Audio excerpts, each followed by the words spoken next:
Hi everyone and welcome back to my channel. In today's video we're gonna take a look at what we're getting in Lost Ark, starting with May and finishing with August. A quick note before we dive in is this part right here.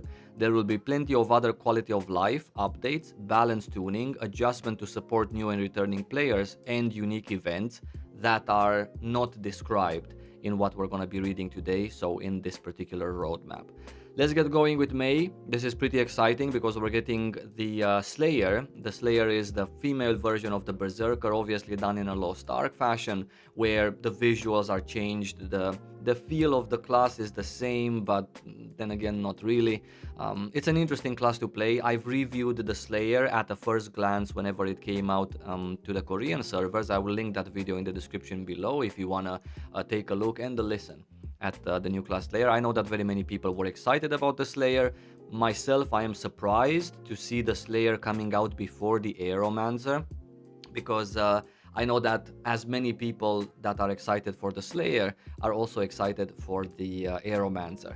I guess, I don't know, I personally feel that this is one of those moves where they might have wanted to do the right thing or to surprise players. The thing that maybe takes a little bit away from the sugar of the Slayer release in May is the fact that Aeromancer is coming out in August, which is most likely 3 months after the Slayer. They did mention that classes will not necessarily come 2 months after one after another.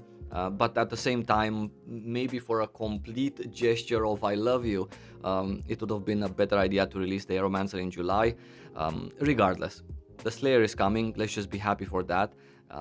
And let's just move on. Ebony Cube, progression improvements and quality of life updates. I talked about these things in my previous video, where we reviewed their plans, their letter to the community. So we have the Ebony Cube, which combines the boss rush and the cube dungeons into one singular dungeon. I did watch a video about the Ebony Cube, which I'm gonna link down below, during one of my previous streams, which was made by Last Boy, and he gives you the TLDR on what the Ebony Cube is all about, and if it's worth to keep tickets, what's the exchange rate in Korea, etc. Do note that they did mention in the article they will tell us in a future update what's gonna happen with the current tickets and how they are going to manage it. So it's not 100% guaranteed that we are going to have the exact same NPC exchanger like the Koreans did, right? So keep that in mind when you think about it. The knowledge transfer system has been improved to alleviate prerequisite conditions and the duration that it takes to boost up a character with the knowledge transfer system through your stronghold. And also they are starting to give out battle items for free in earlier tier Guardian raids so that people wouldn't have to consume their own. The Proving Grounds Season 3, so a new season of the competitive PvP is coming to Lost Ark. I would really like to be happy and excited for PvP in Lost Ark. However, it's not being taken care of at all. And as you can clearly see, this is all PvP gets out of this particular long patch. Okay, so that's kind of PvP in Lost Ark in a nutshell, unfortunately. Moving on to June, we have the Algacia continent. Quite frankly, I haven't even finished the Rowan story on all of my 9 characters. I think I still have about 4 left. So yeah, looking forward to June so I can have more story to do, which, don't get me wrong, I love doing story. I love the rewards that it gives you, and by that I mean roster level. It's just my thing, it's not that important. But yeah, excited for this. I just, you know, hope that I'm gonna be done with the previous story by then. You need to be item level 1460 in order to access Elgasia. It's a beautiful place. You might have seen it in some of the Korean player streams as well. Everything that comes in June coincides with the Diablo 4 release also, which me personally I'm planning to, you know, try out the game and see if it's worthwhile. Keangel Abyssal Dungeon is also coming. A 4-player Abyssal Dungeon can be accessed after completing the Elgasia story.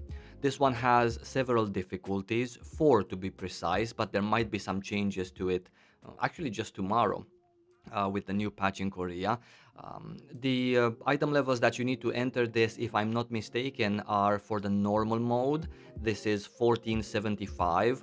but then nobody really does the normal mode because the rewards from there are not that interesting.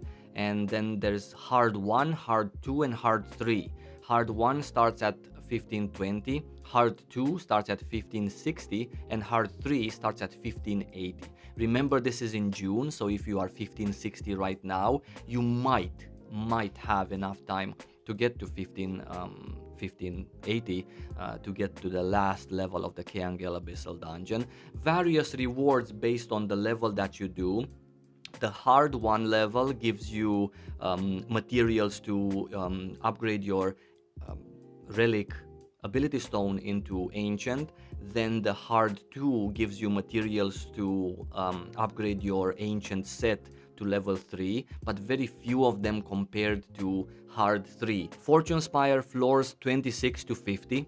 Again, same as with the Elgasia content, I have to admit, I did not have time so far. I know it's been 2 weeks. I did not have time to enter the first 25 floors on any character so far, and I'm looking forward to doing the first 25. I love the tower dungeon, same as I love the new story, right? It gives me some roster level. July, we're getting Kakul Seidon Inferno mode.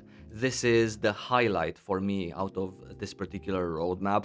I love Inferno modes in Lost Ark. It's the only place that you really challenge yourself to the utmost limit, and it's a fantastic content in which you spend a lot of gold and a lot of time, both of which, you know, we don't really have much of to begin with. However, definitely worth the experience if you're into challenging yourself. Elgasia Epilogue quests to the continent of Elgasia will release a month later.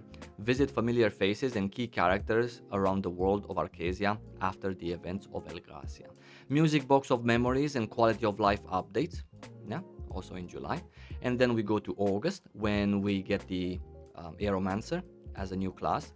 We also get Akan as a new Legion raid. So Akan is available, is going to be released with both normal and hard mode at the same time. And then normal has an item level requirement of 1580, while the hard mode for all 3 gates has an item level requirement of 1600. Now, for normal mode, I'm pretty sure that, because, you know, the last time that we needed to hone was 2 weeks ago for Belshazzar hard mode, right? 1560. Assuming you are there or close to there, and from that time all the way to August Akan release, we have basically 4 months. Do I like the fact that they're gonna release both of the difficulties at the same time?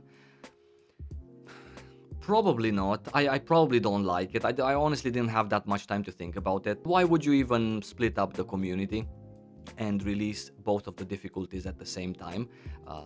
Just so that some people would strive for here and go here, and then we would be left with everyone that's just going to be hopefully playing here. I guess we're gonna have to see what kind of impact this has. This is the first time that they have decided to release a normal and hard version of a raid at the same time. Is it realistic that we would be able to reach 1580 in the next four months, assuming that we're 1560 or close right now? Yes, I think it's possible. It also depends on what kind of events and incentives they give us for the next 4 months. But yeah, I think it's doable. 1600.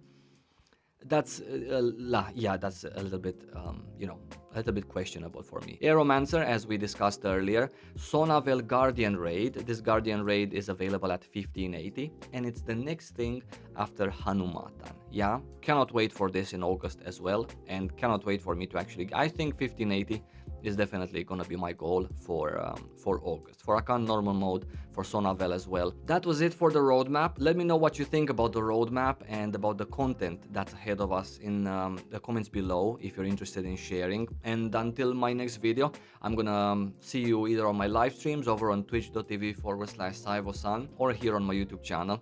I wish you good luck in Lost Ark, stay safe and have fun.